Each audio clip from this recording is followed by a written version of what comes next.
귀한 성도님들께 인사드립니다. 반갑습니다. 저는 수원원누리교회를 섬기고 있는 김승훈 목사입니다. 특별히 수원 캠퍼스는 이제 명지대학교로 이전하여서 새 건축을 위해서 준비하고 있는 중입니다. 1000명 정도의 귀한 아이들과 그리고 성도님, 성인 성도님들이 함께 명지대학교에서 매주 예배를 드리고 있고요. 용인 ICT밸리라는 곳에서 주중 예배로 함께 드리고 있습니다. 약 3년여간의 건축 기간이 남아 있습니다만 이 기간을 위해서 성도님께서도 함께 기도해 주시기를 부탁을 드리겠습니다. 이제 하나님께 주신 말씀 함께 보도록 하겠습니다. 우리가 주목해야 될 말씀은 언제나 예수님의 말씀입니다. 특별히 우리는 예수님의 질문을 살펴보고 있지요. 이러한 예수님의 질문을 살펴보면서 우리에게 떠올려지는 한 사람의 철학자가 있습니다. 바로 소크라테스라는 사람입니다. 소크라테스는 그의 제자 플라톤의 대화라는 책을 통해서 그가 이야기했던 문답법 혹은 삼파술이라는 특별한 대화 방식으로 유명한 사람이지요. 하지만 소크라테스의 문답법과 예수님의 질문 사이에는 매우 근본적인 차이가 있습니다. 소크라테스의 질문의 목적은 한 가지였는데요, 무지에 이르게 하는 것입니다. 자신과 대화하는 그 사람 가운데 당신이 알고 있다는 그 사실을 당신은 알지 못한다라는 것을 알게 하는 것이 소크라테스의 목적이었습니다. 그래서 소크라테스는 나는 네가 모른다는 것을 안다, 혹은 나는 내 자신이 그것을 알지 못한다라는 것을 안다라는 것을 알기 위해서 그렇게 문답법, 질문을 주고받았던 것이죠. 그러나 우리 주님께서의 질문은 이와 반대입니다. 우리의 연약함을 아시기에 오히려 질문하시죠. 주님의 질문은 우리를 진리로 인도하고 세워가시며 주님의 제자로 만들어 가십니다. 그래서 오늘도 우리는 예수 그리스도의 이 질문에 집중해야 합니다. 오늘 이렇게 우리 가운데 물어보시죠. 우리 화면에 나와 있는 이 문구로 함께 고백하도록 합니다. 읽습니다. 시작. 너희의 믿음이 어디에 있느냐. 본문의 예수님의 질문은 매우 특별합니다. 실은 이 질문은, 그리고 이 내용은 마태, 마가, 누가 공간복음이라는 말씀 가운데 동시에 나와 있습니다. 마태와 마가에서는 믿음이 적다 혹은 믿음이 없다라고 이야기합니다만, 누가에서는 특별히 예수님의 말씀을 통해 믿음이 어디 있느냐라는 매우 특별한 질문으로 우리에게 다가오고 계시죠. 그럼 물어야 합니다. 누가는 특별히 예수님의 말씀을 믿음이 어디에 있느냐라는 말을 통하여 우리에게 전달하려고 하는 그 본의가 어디에 있냐라는 겁니다. 답은 언제나 성경에 있지요. 예수님께 답하지 못하고 자신들끼리 말하는 제자들의 이야기를 통해 우리는 예수님의 본의를 조금 더 가까이 살펴볼 수 있습니다. 25절 하반절 말씀입니다. 함께 읽겠습니다. 시작. 누구시기에 바람과 물을 호령하시니 바람과 물조차도 이분께 복종하는가. 이 말씀을 읽고 우리는 한 가지 질문이 생길 수밖에 없습니다. 정말 제자들은 예수님이 이런 분임을 몰랐던 것일까요? 우리는 이미 화요일 말씀을 통하여서 도역한 목사님께서 말씀해 주신 누가복음 7장의 내용을 기억하고 있습니다. 그 내용을 보면 예수님을 따랐던, 누구보다도 예수님을 갈망했던 세례 요한마저도 예수님에 대한 회의를 갖고 난 뒤에 제자들을 통해 묻게 합니다. 당신이 진정으로 메시아입니까? 이 질문을 가져온 세례 요한의 제자들 가운데 예수님께서는 말씀을 전하시기 전 한 가지의 모습을 보게 하시죠. 그 말씀이 누가복음 7장 21절 말씀을 통해 이렇게 기록되어 있습니다. 함께 읽습니다. 시작. 바로 그때 예수께서 질병과 고통과 악한 영들에게 시달리는 사람들을 많이 고쳐주시고 보지 못하는 많은 사람들도 볼 수 있게 해 주셨습니다. 아멘. 누가복음 7장은 여기서 끝나지 않습니다. 이와 더불어서 우리에게 너무나 유명한 사건이지요. 백부장의 종을 치유하는 사건. 그것보다 더 놀라운 사건도 기록되어 있었습니다. 나인성 과부의 아들이 살게 되는, 죽었던 아들이 살게 된 그 사건마저도 기록되어 있습니다. 이에 질세라 8장을 넘어가며 한 여인이 등장합니다. 바로 귀신에게 시달려 삶을 포기할 수밖에 없었던 막달라 마리아라는 여인이 고침을 받고 예수님을 섬기게 되었다라는 복음의 메시지입니다. 예수님의 기적은 차고 넘치지요. 제자들은 이 일들을 이미 바로 앞장에서만으로도 죽었던 자가 살아나고 말씀으로만 사람이 고쳐지며 귀신에 시달렸던 이가 고침을 받는 그 놀라운 일을 목도하고 경험하고 함께했던 사람인 것입니다. 예수님께서 바람과 혹은 풍랑에게, 파도에게 명령하여 그것을 잠잠하게 하시는 일, 그래서 그분이 그것을 다스리신다라는 것에 대하여 누구보다도 이상하지 않게, 오히려 그것을 자연스럽게 받아들일 수 있었던 사람들은 오히려 제자들이었다라는 것이죠. 하지만 제자들은 전혀 다른 말을 합니다. 왜 제자들은 예수님의 이러한 모습을 보고 다른 말을 하게 되었을까요? 성경은 그때의 상황을 우리 가운데 이렇게 전달해 줍니다. 23절 말씀입니다. 함께 읽습니다. 시작. 가는 동안 예수께서는 잠이 드셨습니다. 그때 호수에 사나운 바람이 불어오더니 배에 물이 들이쳐 매우 위험한 상황이 됐습니다. 어느 정도로 위험한 상황이길래 성경은 매우 위험한 상황이라고 이야기했을까요? 이어진 말씀이 이렇게 이야기하는데요. 24절 상반절 말씀 계속해서 함께 읽어갑니다. 시작. 말했습니다. 선생님, 선생님, 우리가 모두 빠져 죽게 생겼습니다. 갈릴리에서 평생 어부로 살았던 제자들입니다. 주무시는 예수님을 향해 다급하게 불렀다라는 것은 이 위험의 정도가 어느 정도인지를 우리 가운데 보여주는 단적인 모습입니다. 여러분, 매우 큰 위기이지요. 우리는 위기를 뭐라고 정의할 수 있겠습니까? 위기란, 진정한 위기란 통제불능이라고 표현합니다. 도무지 어떻게 할 수 없는 상황, 도무지 손쓸 수 없는 상황, 도무지 나의 조절 능력 밖에서 이제는 더 이상 아무것도 할 수 없는 무능력한 상황에 직면했었을 때 우리는 매우 위험하다, 위기에 봉착했다라고 이야기합니다. 그래서 본문은 사람이 어떠한 존재인지를 우리 가운데 명시해 줍니다. 사람은 어떠한 존재입니까? 멋진 배를 만들 수 있습니다. 엄청난 구축함도 만들 수 있죠. 크고 웅장한 배도 만들 수 있습니다. 그러나 사람은 배를 만들지언정 풍랑과 파도, 바람은 절대 조절할 수 없는 것이 사람임을 성경이 우리에게 이야기합니다. 성경은 이 장면을 통해 예수님과 우리와의 모습을 이렇게 본질적인 차이를 보여주고 있는데요. 제자들이 위기의식을 느끼고 매우 위험한 상황 가운데 예수님을 깨웠을 때 우리가 아는 것처럼 예수님은 곤히 주무시고 계셨습니다. 평생의 업으로 살았던 이들이 위기라고 느끼는 순간 주님에게는 그것이 아무 일도 아니셨던 것이지요. 예수님이 진정으로 어떠한 분이신지 이미 성경은 이미 예수님의 모습을 통해 보여주고 있었습니다. 그리고 성경이 이 장면을 통해 제자들의 두려움이 무엇 때문이었는지를 그래서 보여줍니다. 답은 이토록 놀라운 모습을 보이시는 예수님을 향한 제자들의 호칭에 숨겨져 있었었죠. 우리가 읽었던 말씀 가운데에서 제자들이 예수님을 향하여 뭐라고 외치고 있었습니까? 선생님이라고 외치고 있습니다. 그것도 무려 2번이나 예수님을 향하여 선생님이라고 부릅니다. 저는 이 장면을 보면서 개인적으로 이렇게 묵상했습니다. 제자들이 예수님을 잃어버렸다. 제자들이 예수님을 선생님으로 부르는 순간 더 이상 예수님은 제자들에게 있어서 구원자가 아니었습니다. 원어의 뜻은 통솔자, 리더라는 뜻입니다. 그들에게 있어서 예수님은 그저 그들을 이끌어주는 한 사람에 불과했죠.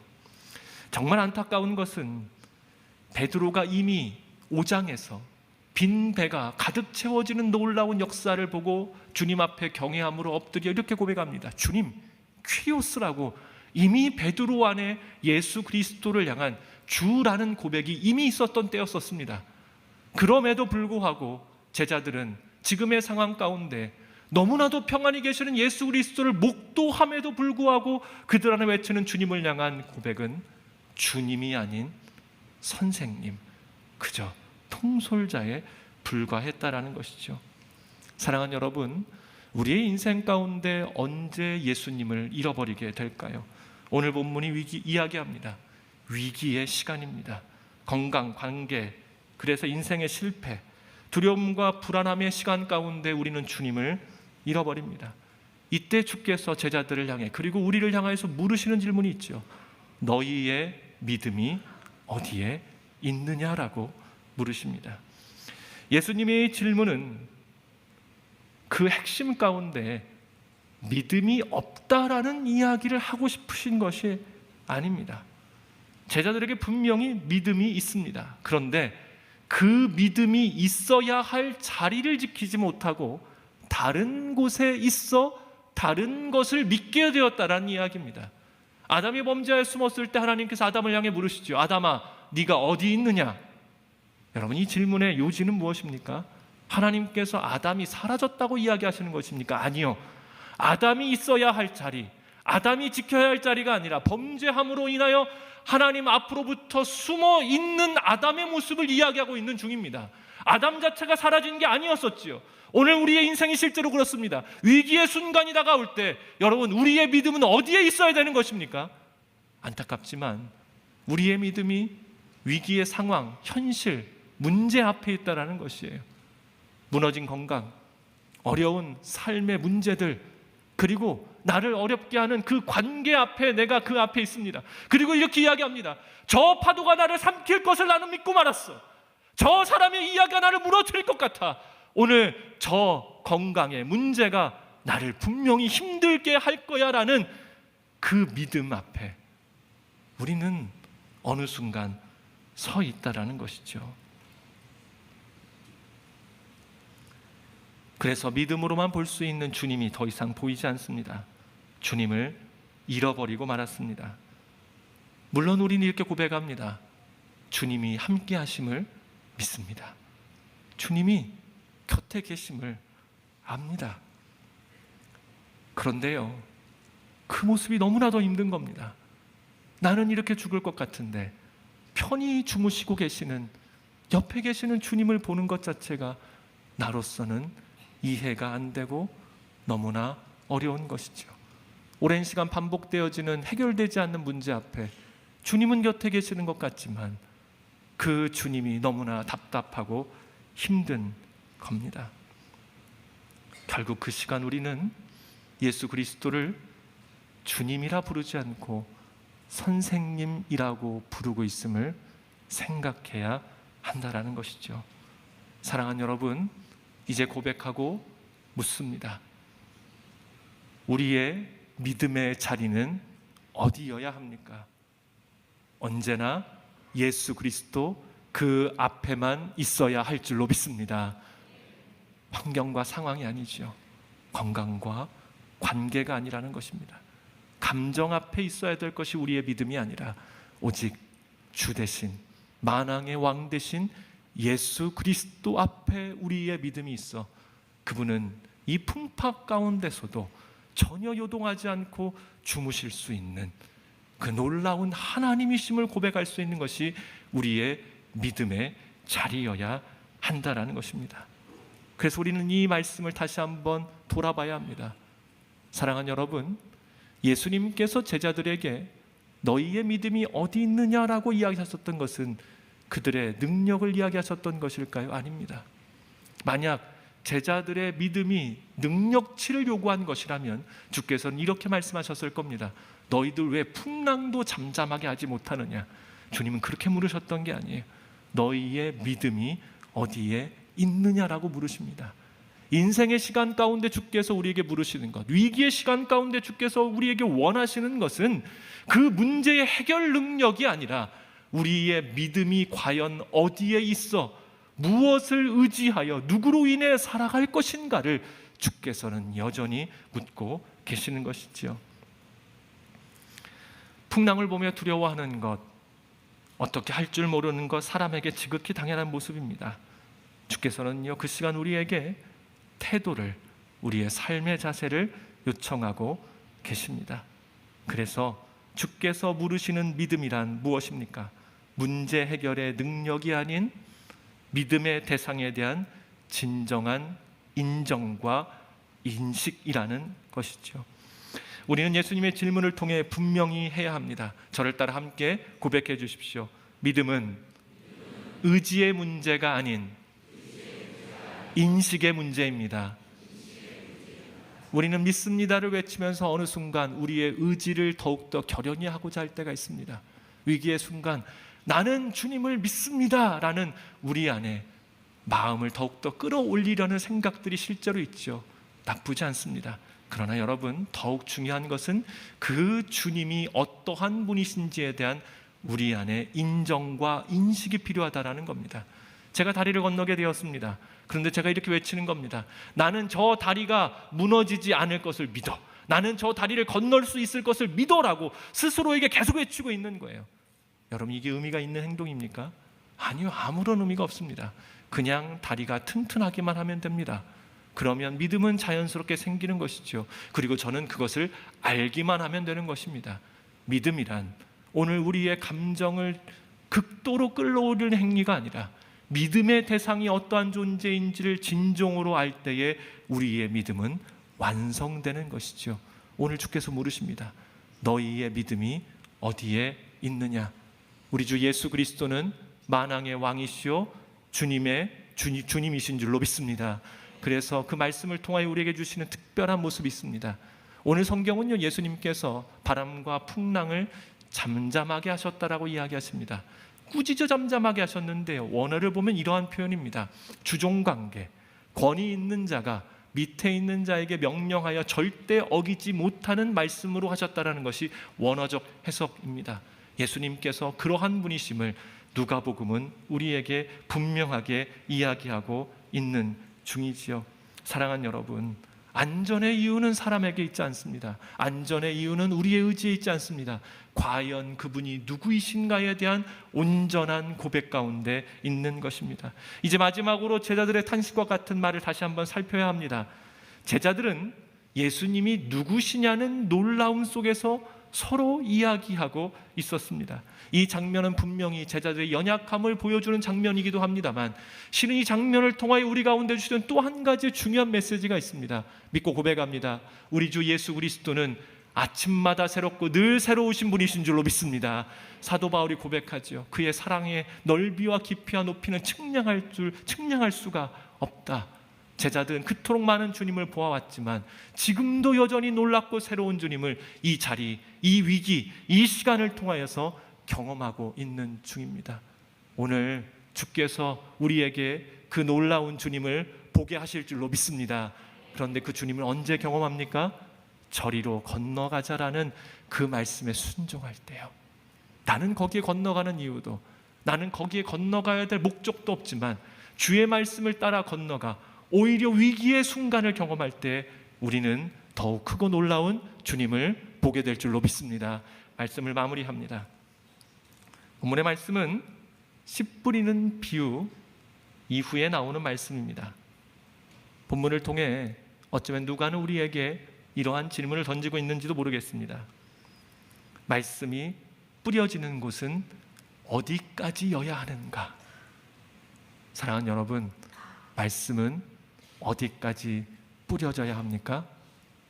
풍랑의 시간, 인생의 배가 좌초될 것 같은 그 시간에도 주의 말씀은 뿌려져 주님을 순종하며 주님을 믿는 자의 마음에 밭은 좋은 밭이 되어 그곳 가운데서도 열매를 맺게 될 줄로 믿습니다. 우리의 인생의 모든 시간이 오직 믿음으로 주님을 바라볼 때에 우리의 마음밭은 좋은 밭이 될 것이고, 그것을 인내함으로 주님 앞에 나아갈 때 주님께서 우리 안에 놀라운 열매를, 믿음의 열매를 맺게 하실 줄로 믿습니다.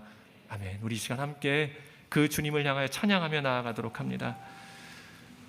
우리의 인생이, 우리의 믿음이 주님 앞에 있음을 고백하며 나아가는 일이 그 무엇보다 중요합니다.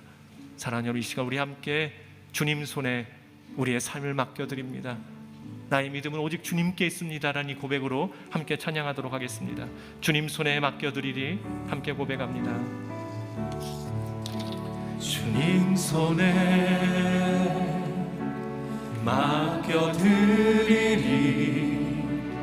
나의 삶 주님께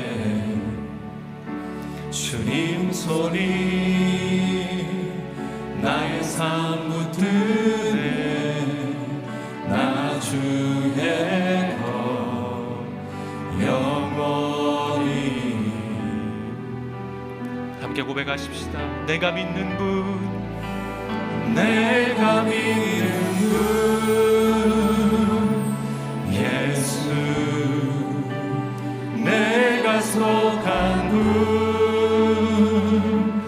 예수, 삶의 이유 되시네 내 노래 되시네 전심으로.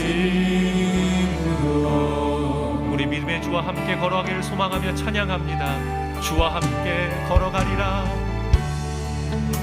주와 함께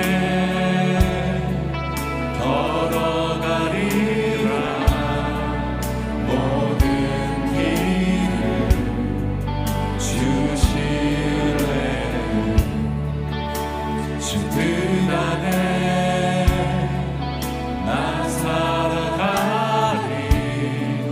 주의 약속은 영원해. 우리 믿음의 고백으로 주께 나아갑니다. 내가 믿는 분 예수, 내가 믿는 분 아멘. 예수, 내가 속한 분, 내가 속한 분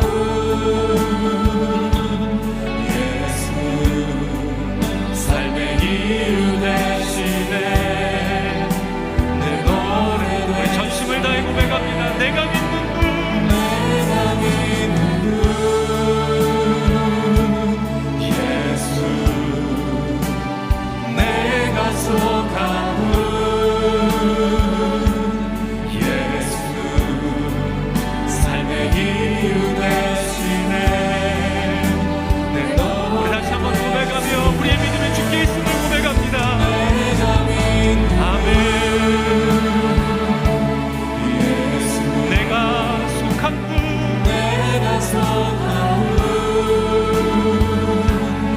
예수, 삶의 이유 되시네 내 노래 되시네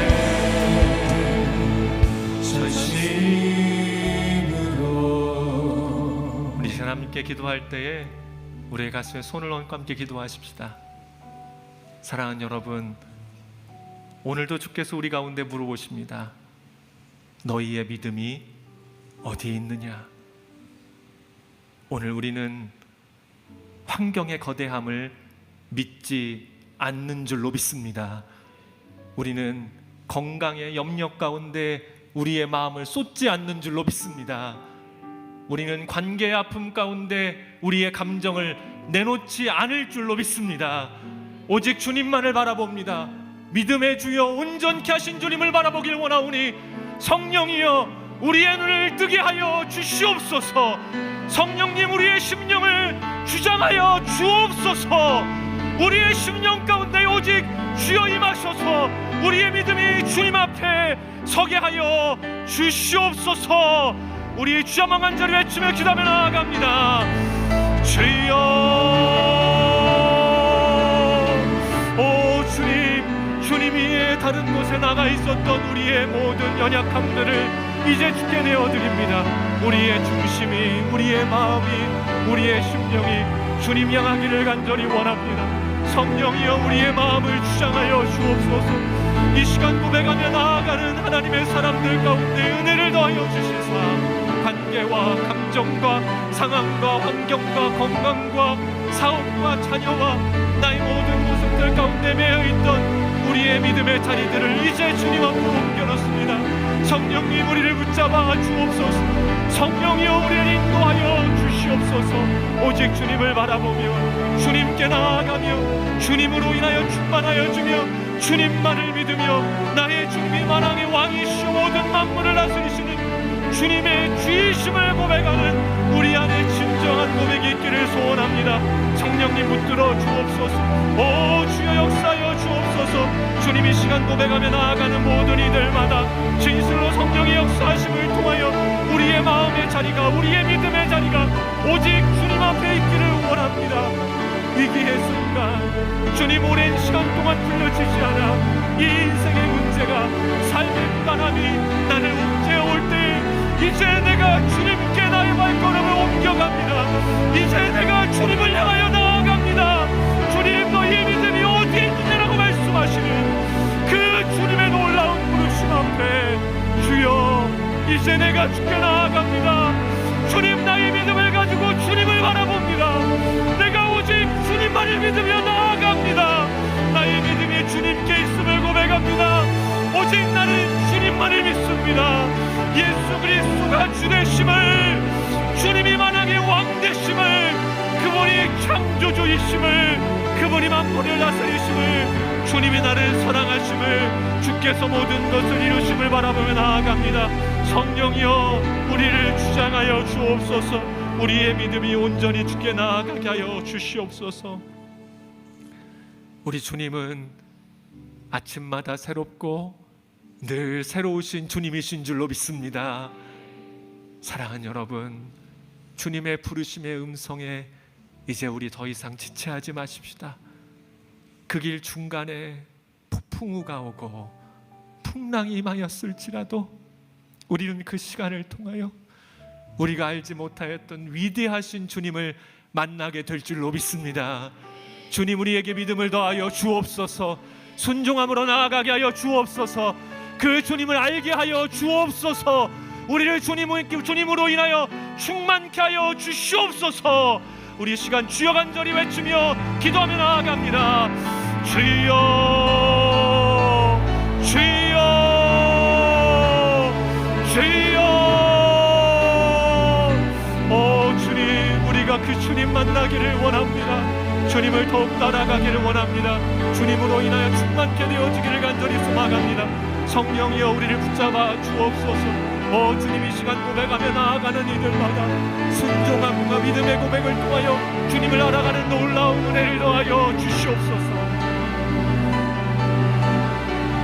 하나님, 오늘 귀한 말씀을 통해서 주셨던 것처럼 아침마다 새롭고 늘 새로운 주님을 더욱더 깊이 만나는 은혜가 있게 하여 주시옵소서.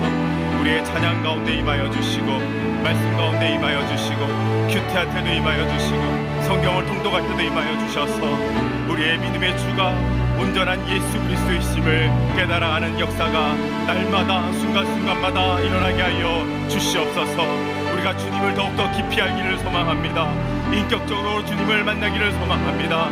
친밀히 주님과 사귐이 있기를 소망합니다. 우리의 구원자가 되시며 우리의 통치자가 되시며 우리의 삶을 이끌어주시며 우리의 손을 붙들고 계시는 그 하나님을 만나는 귀한 축복이 우리의 기도 가운데, 우리의 삶 가운데 충만히 임할 수 있도록 하나님의 은혜를 물붓듯이 부어 주시옵소서. 주님의 우리의 갈급함 가운데 세상의 것으로 채우는 것이 아니라 하나님의 말씀으로 채우게 하여 주시고, 주의 성령으로 채우게 하여 주셔서 하나님을 아는 기쁨이 충만한 가운데 우리에게 주신 인생을 하나님과 동행하며 하나님의 은혜 가운데 주님의 영광을 드러내며 살아가는 인생 될 수 있도록 주님 역사하여 주시옵소서. 주님, 우리를 붙들어 주시며 우리와 함께 하시며 우리를 인도해 주시며 우리와 동행하시는 그 하나님을 만나는 귀한 은혜가 우리의 삶 가운데 있게 하여 주시옵소서. 새벽마다 기도할 때마다 하나님 임재하여 주시고, 큐티할 때마다 임재하여 주시고, 말씀을 읽을 때마다 임재하여 주셔서 우리가 하나님을 아는 지식이 날마다 풍성해지며 주님께 더욱더 가까이 나아가며 내가 주님 안에 주님이 나 안에 계시는 귀한 은혜를 누리는 귀한 축복이 있게 하여 주시옵소서. 내가 그렇게 주님과 동행하기를 소망합니다. 주님을 더욱더 깊이 알아가며 친밀한 교제 가운데 나가기를 소망합니다. 하나님, 우리가 더욱더 주님을 알아나갈 때 우리의 믿음이 더욱더 기뻐지게 하여 주시고, 너희의 믿음이 어디 있느냐는 그 음성에 주님, 나의 믿음은 주님께 있습니다, 하나님께 있습니다라고 고백하는 귀한 은혜가 있게 하여 주시옵소서. 흔들리지 않는 믿음을 허락하여 주시옵소서. 불은 시들고 꽃은 마르나 하나님의 말씀은 영원함을 고백합니다. 그 하나님을 붙들며 말씀을 붙들며 예수 그리스도를 붙들며 살아가는 복된 인생 될 수 있도록 어떤 세상의 흔들림 가운데서도 주님만 붙들며 나아가는 하나님의 귀한 사람들 될 수 있도록 역사하여 주시옵소서. 이 시간 나라와 민족을 위해 함께 기도할 때 자리에서 일어나서 기도하기를 원합니다. 주님, 이 나라와 민족이 세상의 성공과 물질, 편안함과 유익의 꿈을 붙들고 살아왔던 그 연약한 모습을 주님 앞에 내려놓습니다. 사람이 말하는 성공, 세상의 헛된 가치가 아니라 하나님께서 주시는 꿈을 붙드는 이 나라와 이 민족 되게 하여 주시옵소서. 자기 중심과 교만, 분열과 다툼, 시기와 질투, 보이지 않는 모든 제약들을 주님의 십자가 앞에 내려놓게 하여 주시옵소서. 자기를 부인하고 자기 십자가를 지고 주님을 따르라는 그 생명의 길의 말씀을, 그 은혜의 말씀을 붙잡고 살아가는 이 나라와 이 민족이 되게 하여 주시옵소서. 세상의 기준이 아니라 하나님의 기준으로 살아가고 열방을 품고 하나님의 나라를 꿈꾸며 선교와 전도의 사명을 감당하는 대한민국이 되게 하여 주시옵소서. 하나님의 꿈과 부르심에 다음 세대 청년들에게도 온전히 전해지는 귀한 나라 되게 하여 주시옵소서. 요엘서 2장 28절의 말씀이 우리 가운데 온전히 임하기를 소망합니다. 내가 모든 사람 위에 내 영을 부어 주겠다. 너희 자녀들이 예언할 것이고 너희 청년들이 환상을 보고 너희 늙은이들이 꿈을 꾸리라. 하나님, 이 말씀이 이 나라와 이 민족 가운데 온전히 임하게 하여 주시옵소서. 다음 세대 가운데 온전히 임하게 하여 주시옵소서. 주의 이름을 세 번 부르고 통성으로 기도하겠습니다. 주여, 주여, 주여. 하나님 아버지, 꿈이 없는 사람은 살아있어도 그 살아있는 인생이 아님을 고백합니다.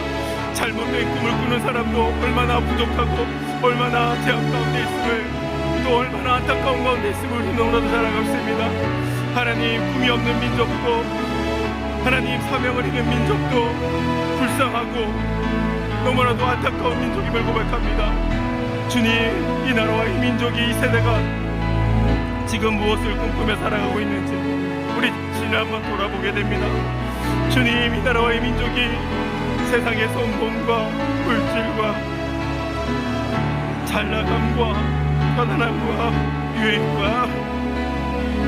세상의 헛된 꿈을 붙들며 살아가는, 꿈을 잃어버린 이 모습 가운데 있음을 겸손히 회개하며 나아갑니다. 주님, 불쌍히 여겨 주시옵소서. 하나님의 꿈을 꾸는 민족이 되게 하여 주시옵소서. 자기 중심의 교만함과 이기심과 분열과 다툼이 있습니다. 너무나도 제약 가운데 있는 이 연약한 민족을 불쌍히 여겨 주시옵소서. 주님, 하나님의 꿈은 분명합니다. 우리가 예수 그리스도의 제자로 부름받아 자기를 부인하고 자기 십자가를 지고 주님을 따라하라고 부르셨습니다. 하나님, 우리도 이런 꿈을 꾸게 하여 주시옵소서. 이 나라의 민족이 하나님의 제자되는 꿈이 되게 하여 주시옵소서. 하나님, 이 꿈이 이 나라와 이 민족 가운데 온전히 회복되어지기를 소망합니다.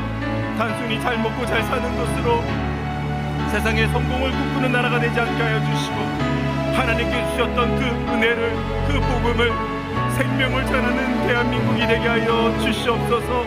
이 나라의 민족이 편한 길을 선택하는 것이 아니라 좁은 길, 십자가의 길을 선택하는 민족 되게 하여 주시옵소서. 말로만 신앙을 고백하는 나라가 아니라 삶으로 예수를 따르는 예수 그리스도의 참된 제자가 되는 나라가 되게 하여 주시옵소서. 주님이 부르심에 우리뿐만 아니라 다음 세대가, 청년들이 일어나기를 소망합니다. 세상이 말하는 성공의 인생의 목표를 삼지 않게 하여 주시고, 자신의 꿈이 아니라 하나님의 꿈을 꾸는 이 나라의 민족, 다음 세대가 되게 하여 주시옵소서. 환상과 비전이 회복되게 하여 주시옵소서. 하나님의 뜻을 보고 그 뜻을 따라가는 대한민국 되게 하여 주시옵소서. 청년들이 꿈을 꾸고 환상을 보고 하나님의 꿈을 함께 꾸는 청년들이 되게 하여 주시고, 다음 세대가 되게 하여 주시옵소서. 이 나라와 이 민족이 꿈을 잃은 민족이 되지 않게 하여 주시고, 하나님의 꿈을 붙들고 하나님의 나라를 이루어가며 제자의 삶을 살아가는 대한민국이 될 수 있도록 주님 역사하여 주시옵소서. 이 나라의 민족이 선교의 사명을, 또 전도의 사명을, 하나님의 주신 그 하나님의 나라의 사명을 온전히 감당하는 대한민국이 될 수 있도록 주님 역사하여 주시고 함께하여 주시옵소서. 사랑의 주님, 믿음의 주요 온전케 하신 예수님을 바라보는 믿음을 우리 가운데 허락하여 주시옵소서. 나의 의지가 아니라 우리의 믿음은 오직 예수 그리스도께 있음을 고백합니다. 우리의 믿음이 날마다 깊어지게 하여 주시고, 하나님을 아는 지식으로 충만해질 때 우리의 삶에 어떤 고난과 아픔이 있다 할지라도 주님과 함께 이겨내는 귀한 믿음을 허락하여 주시옵소서. 이 땅과 이 민족이 꿈을 잃어버리는 민족이 되지 않게 하여 주시옵소서. 이 나라와 이 민족이 세상의 성공과 유익을 꿈꾸는 대신 하나님의 꿈을 붙드는 이 민족 되게 하여 주시옵소서. 예수 그리스도의 제자로 부르신 그 부르심 앞에 자기를 부인하고 자기 십자가를 지고 끝까지 주님을 따르는 대한민국 되게 하여 주시옵소서. 우리의 기도가 말로 그치지 않게 하여 주시고 우리의 삶이 그 기도에 응답될 때 하나님의 나라를 이루며 그리스도를 온전히 따르는 제자의 삶을 사는 우리 모두가 되게 하여 주시옵소서. 이제는 우리 주 예수 그리스도의 크신 은혜와 하나님 아버지의 극진하신 사랑하심과 성령의 교통하심이 온전한 믿음으로 주님을 따르기로 소망하고 결단하는 하나님의 사람들 한 사람 한 사람 머리 위에, 선교사님들 위에, 이 나라와 이 민족 위에, 다음 세대 위에 지금부터 영원까지 함께 하시길 간절히 축원하옵나이다. 아멘.